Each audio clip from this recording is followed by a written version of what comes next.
안녕하세요 성도 여러분, 10월 2일 말씀 묵상 시작하도록 하겠습니다. 은혜로다.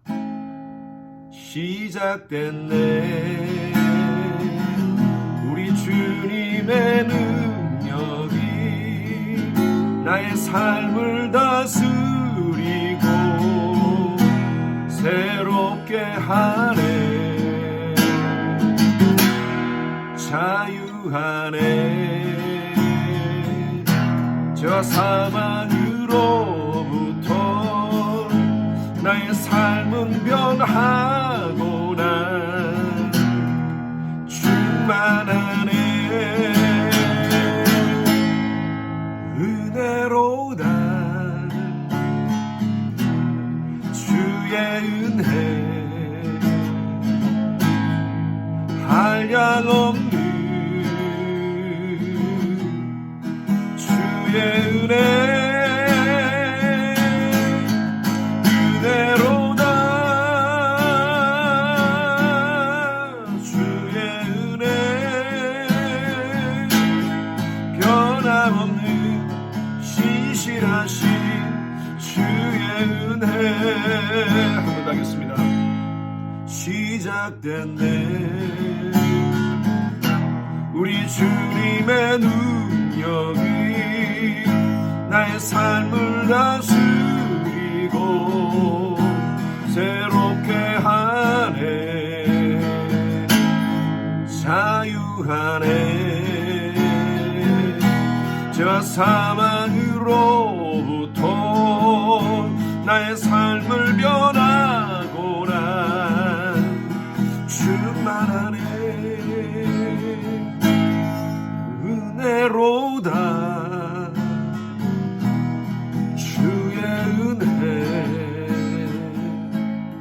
한량없는 주의 은혜. 은혜로다. 주의 은혜 변함없는 신실하신 주의 은혜.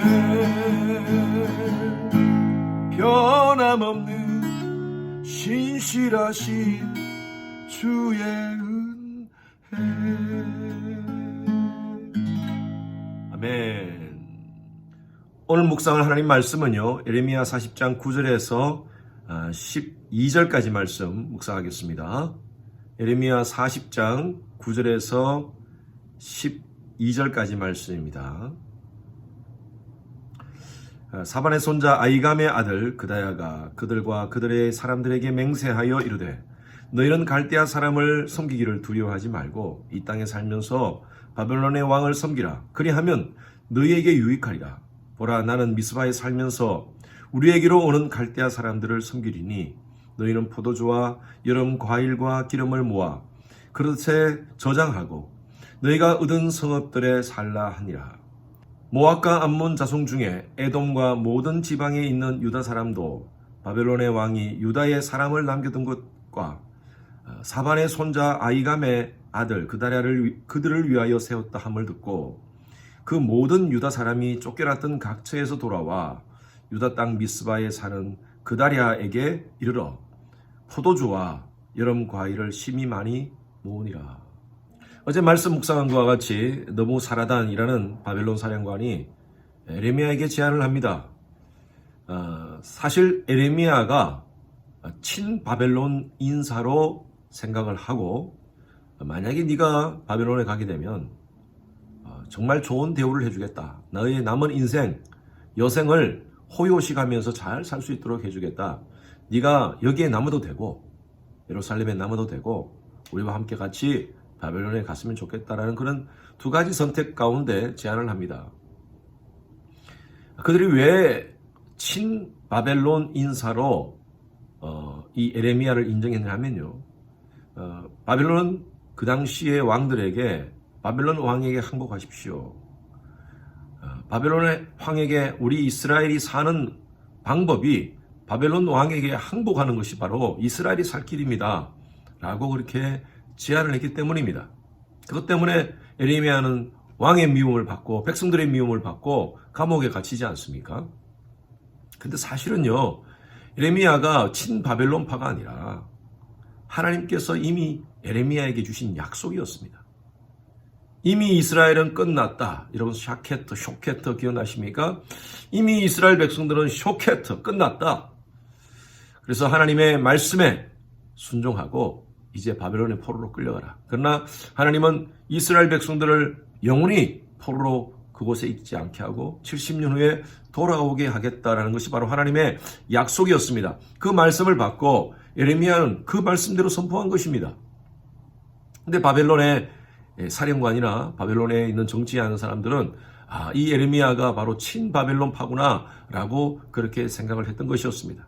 결코 그렇지 않았습니다. 하나님 말씀을 바르게 선포한 선지자였죠. 예레미야는 백성들과 함께 그곳에 남기로 결심을 했습니다. 어제 우리 6절 말씀 함께 그렇게 읽었죠. 한번 보십시오.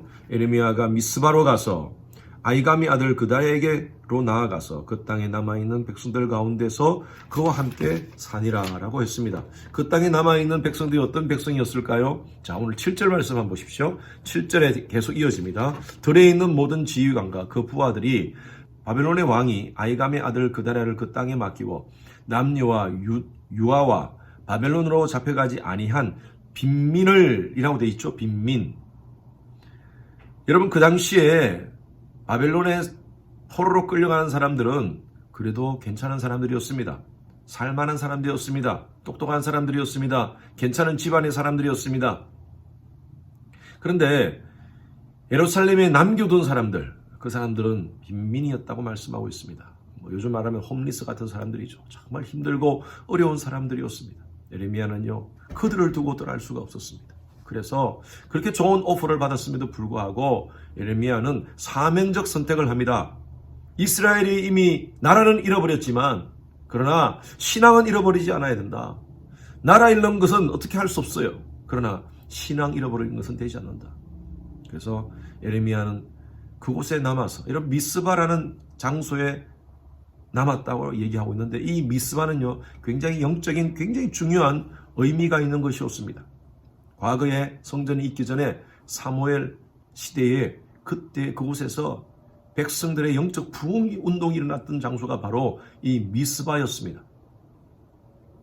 그래서 그곳에 남아서 백성들과 함께 있겠다는 선택을 했습니다. 그런데 그곳에 누가 있었냐면요, 오늘 말씀에 보면 그다랴라는 사람이 있었어요. 그다랴. 그죠? 여기 바벨론의 왕이 아이감의 아들 그다랴에게 그 땅을 맡기고라는 표현을 했죠. 그다랴라는 사람은요, 그 당시에 유대인으로서 그 할아버지 때부터 신앙을 가졌던 사람이었습니다. 오늘 9절 말씀, 읽었던 말씀 한번 보세요. 사반의 손자. 성경은요, 어떤 사람을 기록할 때 그 사람의 족보를 쭉 얘기합니다. 그 사람의 손자가 할아버지가 누구고 그 아버지가 누구고 그리고 그 사람이 누구다라는 것을 얘기를 하는데 이 9절 말씀에 보면 그다랴가 누구냐 하면 사반의 손자라고 했습니다. 여러분, 사반이나 여기 아이감이나 이 사반이나 아이감, 이 사람들은요, 그 당시에 한 시대에 특히 그 요시야가 왕이었을 때 이스라엘의 영적 부흥 운동을 이끌었던 사람들이었습니다. 하나님 말씀을 발견해서 하나님 말씀을 선포했던 사람이 사반이었고요. 아이감이라는 사람은 종교개혁을 일으켰던, 요시야 왕과 함께 종교개혁을 일으켰던 사람이 바로 이 아이감이라는 사람이었습니다. 신앙의 가정이었죠. 그런데 바벨론 왕이 그 사반의 손자 아이감의 아들 그다랴에게 그 땅 지배를 맡깁니다. 소위 말해서 총독을 맡깁니다. 예레미야는 그에게 갑니다. 그다랴에게 갑니다. 그리고 그와 함께 같이 그 지역에 이스라엘 백성들이 나라는 잃어버렸지만 그곳에 있는 남아있는 빈민들, 힘들고 어려운 사람들, 그 사람들을 돌보며 그들의 신앙을 지키기로 결심을 합니다. 그래서 이 그다랴가 어떻게 그 백성들을 이끌어가는가 한번 보십시오. 오늘 읽었던 말씀 보면 그들과 그들의 사람들에게 맹세하며, 그죠? 9절입니다.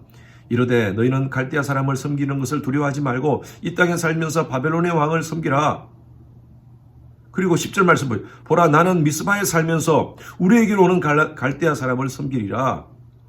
이 말씀이 뭐냐면 너희들은 만약에 포로로 끌려가는 사람들은 그곳에 가서 바벨론 땅에 가가지고 바벨론 왕을 잘 섬기라. 나는 이곳에 오는 갈대아 사람, 바벨론 사람을 잘 섬기겠다. 총독으로서 자기의 사명을 아는 것입니다. 이것을 잘못 보면요, 아유 친 바벨론 파구나 라고 그렇게 생각할 수 있지만, 그러나 예레미야나 그다랴나 이들이 확실히 믿었던 것은 하나님의 주권이었습니다. 지금 이 나라의 상황 속에서는 이스라엘이 살 방법은 바벨론을 섬기는 것이 밖에 없다. 그러나 하나님은 분명히 이스라엘을 회복해 주실 것이다. 그런 마음을 가지고 이 그다랴는요, 백성들을 잘 통치를 합니다. 통치한다는 것보다 잘 섬기는 것 같아요. 참 그 주위 사람들에게 이 그다랴라는 사람들, 이 그다랴라는 이름은요, 참 좋은 이름입니다. 랴라는 것은 이사야, 야는 야훼라는 야훼, 야 has become great라는 그런 의미가 있습니다. 하나님은 위대하시다. 하나님은 위대하시다. 그 이름에 걸맞게 이 그랴라는요, 이 사람을 통하여서 주위 사람들에게 정말 하나님의 이름이 선포되어졌던 것 같아요. 11절 보십시오. 11절. 모압과 암몬 자손 중과 에돔과 모든 지방에 있는 유다 사람도 바벨론의 왕이 유다의 사람을 남겨둔 것과 사반의 손자 아이감의 아들 그다랴를 그들을 위하여 세웠다 함을 듣고, 그죠? 그 소식을 들었어요. 아, 그다랴가 그 지역의 총독이 되었구나라는 소식을 듣고 사람들이 모이기 시작합니다. 12절. 그 모든 유다 사람이 쫓겨났던 각처에서 돌아와 유다 땅 미스바에 사는 그다랴에게 이르러 포도주와 여름 과일을 심히 많이 모으니라. 이것은 수확을 의미합니다. 그다랴의 통치를 통하여서, 그다랴의 그 지역의 통치를 통하여서 수많은 사람들이 행복한 그런 삶을 살게 되었다라는 것이 바로 오늘 본문 말씀입니다. 여러분, 지도자는 참 중요합니다. 한 사람의 지도자가 나라를 어떻게 통치하느냐에 따라서 그 나라가 정말 백성들이 행복해질 수도 있고요, 백성들이 불행해질 수가 있습니다. 우리는 여러 가지 많은 역사적인 사건을 통해서 그것을 많이 목도했었고요, 지금도 목도하고 있습니다. 미국이 11월 달에 대통령을 선출합니다. 이번 주였죠? 그저께 1차 TV 토론이 있었는데 정말 많이 실망했습니다. 마치 초등학교 아이들이 서로 말싸움 하던 듯한 그런 느낌이었습니다. 물론 이것도 그들의 전략일 수가 있겠지만, 그러나 참 여러분, 우리가 이 미국의 바른 지도자가 뽑힐 수 있도록 여러분 기도해 주시기 바랍니다. 여러분 가정도 마찬가지입니다. 우리 가정의 지도자는요, 바로 우리 부모님들입니다. 여러분들입니다. 위기 상황 속에서 어떻게 대처할 것인가, 정확한 판단력과 분별력을 가지고 하나님께서 원하시는 선택을 하는 그런 지도자가 필요합니다.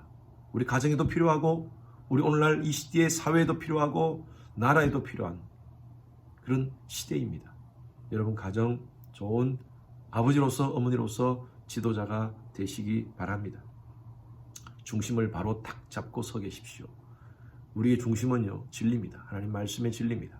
그래서 이럴 때일수록 정말 십계명에 나오는 말씀과 같이 하나님을 인정하고요, 그리고 안식일을 기억하여 그날을 거룩히 지키고 예배 놓치지 마시기 바랍니다. 여러분들이 예배를 바르게 드려야지 우리 자녀들이 어릴 때부터 신앙을 바로 쌓습니다. 지금은요, 영상으로밖에 다 할 수밖에 없어서 모든 것이 한계가 있습니다. 온라인으로 드려지는 예배가 한계가 있습니다. 우리 아이들도 마찬가지일 거예요. 나름대로 우리 사역자들이 최선을 다하여서 영상을 만들고 또 여러분들에게 예배를 내어 보내지만, 결과적으로 여러분 각자가 하나님 말씀 앞에 바로 서서 이 시기를 믿음으로 잘 이겨나갈 수 있도록 몸부림치셔야 됩니다. 여러분 각자가 가정의 리더로서, 지도자로서 이 시기를 우리 가족들이 믿음으로 잘 극복할 수 있도록 우리 아이들을 말씀으로 위로하고 격려하면서 끌어가야 됩니다. 이 시대에 좋은 지도자가 되시기 바랍니다. 그다랴와 같은 정말 주위 사람들에게 인정받는 그런 가정에서, 여러분 직장에서, 또 교회 공동체 안에서 인정받는 좋은 지도자 되시기를 주님의 이름으로 축원합니다. 기도하겠습니다. 하나님 아버지 감사합니다.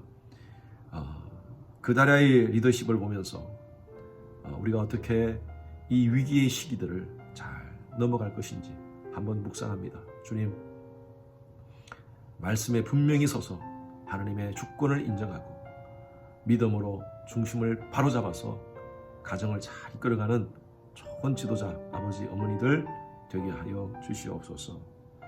우리 모든 성도님들 이 코비드의 위협 속에서 늘 하나님 지켜주시고 오늘 하루도 믿음으로 승리하는 하루 되게 하여 주시옵소서. 감사드리며 살아계신 예수 그리스도 이름으로 기도드렸습니다. 금요일 기도 제목으로 함께 기도하겠습니다. 금요일은 주일 예배를 위해서 특별히 기도합니다. 온라인 예배, 성령께서 함께하는 예배 될 수 있도록 우리 모든 성도님들이 집중하여 예배의 전심으로 하나님만 바라볼 수 있도록 담임 목사 설교를 위해서 여러분 기도해 주시기 바랍니다. 온라인, 오프라인으로 준비되는 모든 설교를 위해서 우리 전도사님들, 목사님들 설교를 위해서 기도해 주시고 예배를 준비하시는 우리 영상팀, 찬양팀 그 외에 모든 예배 준비자들을 위해서 기도해 주시기 바랍니다. 또 영상이 준비되어서 이제 아이들에게 주일날 영상으로 예배를 드리게 됩니다. 우리 모든 교육부의 아이들 예배 잘 들을 수 있도록 하나님을 만나는 시간 될 수 있도록 해달라고 다 같이 함께 기도하시겠습니다.